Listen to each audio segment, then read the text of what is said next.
So Aquarius, welcome to your love and relationship reading for January 2018. The big theme for this year is, you know how I mentioned before that, you know, like you're very good at kind of like impersonal relationships. And when you see somebody, you know, a dog on the street that's a stray dog that's suffering and that's hungry and malnourished, you feed the dog.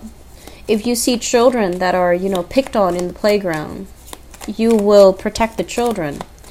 But when someone imposes, you know, emotional demands on you on a more personal level, and you're dealing with their emotional demands all the time, it can feel really draining. And it's like you can do it in a very impersonal way. But when it's like consistent and it's somebody that you are close to, it's really hard to constantly have to be there for them, to, you know, wipe away their worries, their anxieties, and constantly, you know, having to cater to them. And that is why you need to have a relationship partner that is really strong, that can stand on their own 2 feet, and that can, you know,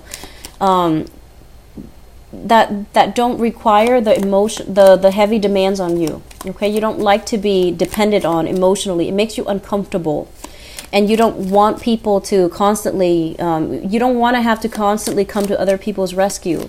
That can make you lose respect for your partner as well. And so, a very clingy partner is not going to be good for you. Even though a lot of the times too, you attract people that are emotionally unavailable. And you do want someone who's like, you know, more lovey-dovey, more clingy, more needy. But then when you get in a relationship with friends and family members that are clingy and needy, it irks you.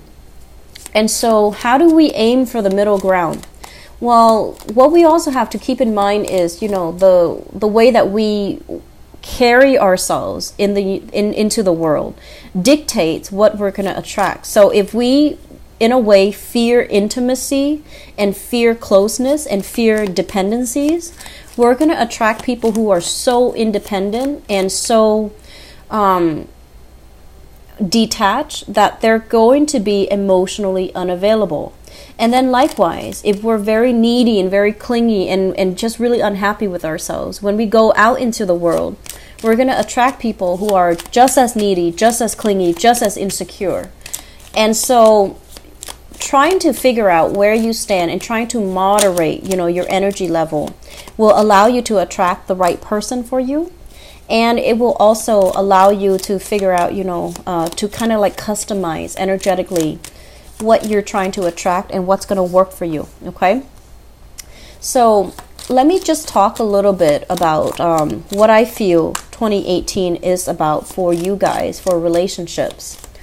I feel like it's really going to challenge you to start to open up, to be a little bit softer, and to learn to be emotionally available for people.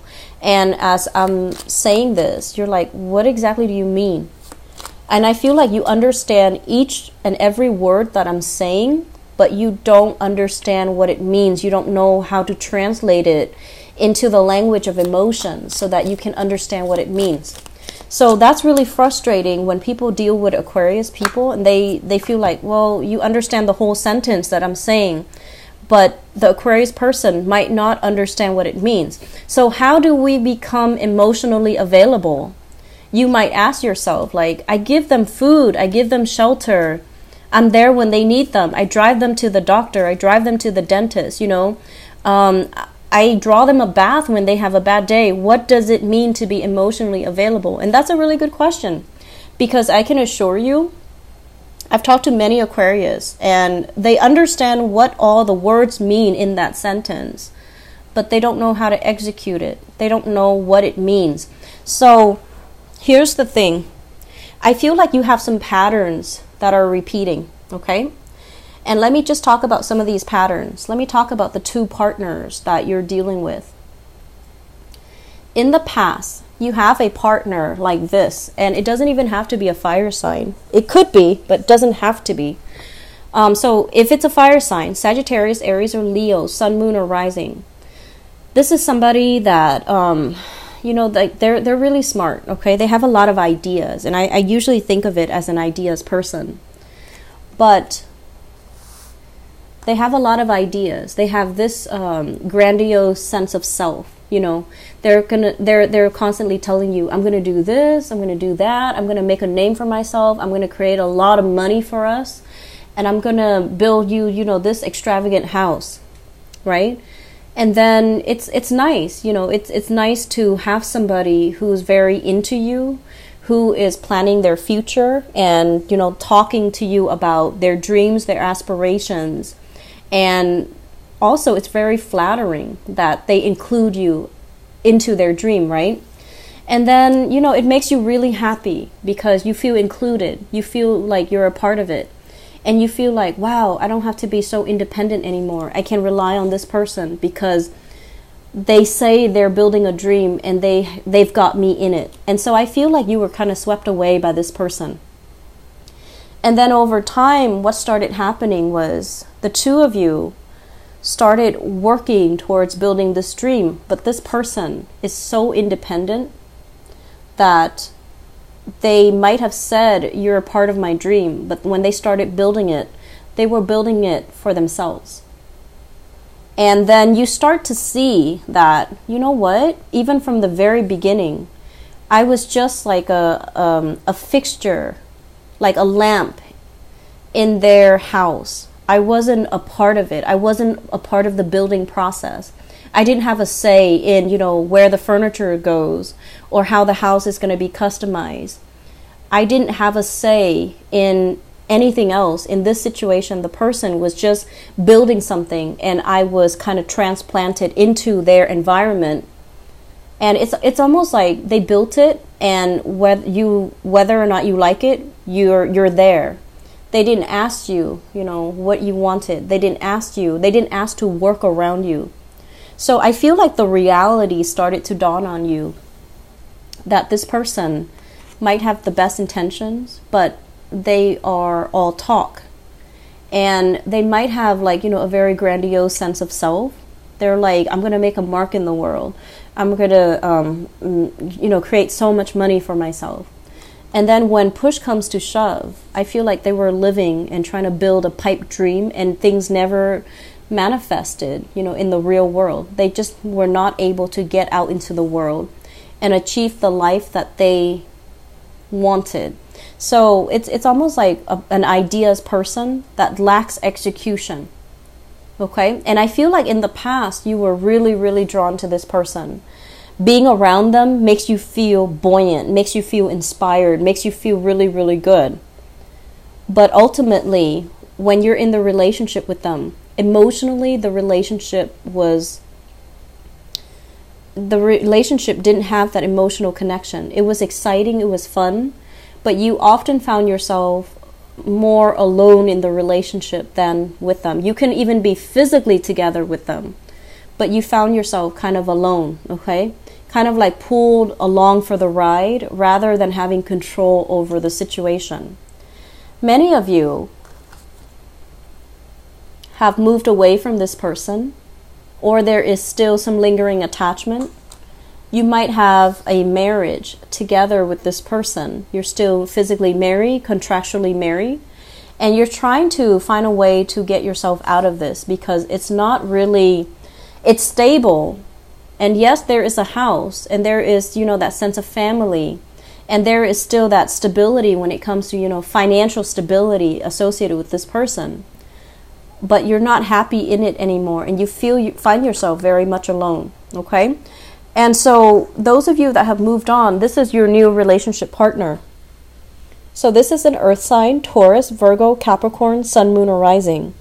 And I feel like this is somebody that is, you know, he's not as passionate as this guy. Or it could be female as well. So the cards are not gender specific. But the new person is not as passionate as the old person. This person is ideas, go, go, go. And there's a lot of passion, a lot of chemistry, a lot of plans made with this person. This one is a little bit more methodical. He or she takes their sweet time. They need to fully assess you before they can make any plans with you. And when they make plans, you have to be on board. So this person cares about executing plans where things are contributed fairly. They're very methodical. They can be calculating as well. If you give 50, they're going to give 50. They don't run off, you know, like this person where they start to do everything. They're going to need you to be a fair contributor to the relationship. And it can be very, you know, frustrating dealing with somebody like this because they're so unromantic. Everything is itemized. Everything is nickel and dimed. So it can feel really unromantic, right? It can feel like we're business partners. We're not relationship partners. And I feel like that's what's happening here. You sense like it's a business transaction. You feel like things are so unromantic. This person is so calculating. Can I really trust this person? And so I feel like there's an element here of needing to have, you know, to kind of like have the best of both worlds, figuring out what works and trying to implement what has worked into your new relationship. And honestly, Aquarius, this is a big eye-opening year for you as it pertains to your relationship sector. Because in the past, you might have felt like, oh, you know, this person was all at fault. My ex was the one that, you know, did all of these horrible things. But you also start to see that, you know, how did I contribute? Did I try to push them away? Did I constantly have to exert my independence to make things difficult for them? So I feel like you're coming to the point where you're starting to see that it's a two-way street. Okay? And then you're going to take what you learn and bring it into your new relationship with this earth sign here. And you're going to try to balance things out. Balance out the give and take. And I also feel a big part of you as well is going to be very appreciative that this person is asking you every step of the way. They're courteous and they're considerate. And they're asking you, what do you want to happen? And so I feel a blossoming relationship here. We have here the Ace of Cups. This is brand new love. And this is something that is very real. And it's felt on a very deep soul level. It's not just, you know, fun and excitement where you feel really desirable and you feel passion and you feel that chemistry and you feel smug.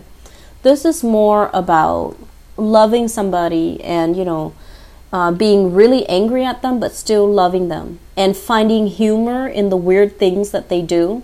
So I feel like you've got somebody here that you're really in love with, and they might take forever. You might already, you know, shower a lot of affection and love on them, and you're not really sure where you stand with them because they're still taking their time. They're still reassessing. They're still trying to build up their foundation. They're still trying to find themselves.